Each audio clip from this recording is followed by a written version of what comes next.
தென்மதுரை வீரனுக்கு என்னுடைய மாமனுக்கு தேக்குமர தேகமடி அம்மாயம்மா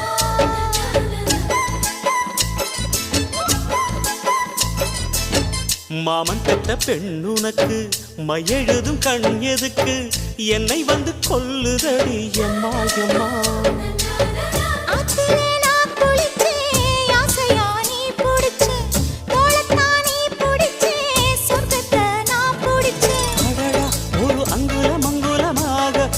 ஆசையில் முத்தங்கள் போட அதை என்னென்ன சொல்லுவேன் எப்படி சொல்லுவேன் நானே சந்தனமே குங்குமமே நில்லடியோ இனிக்கும் செந்தமிழில்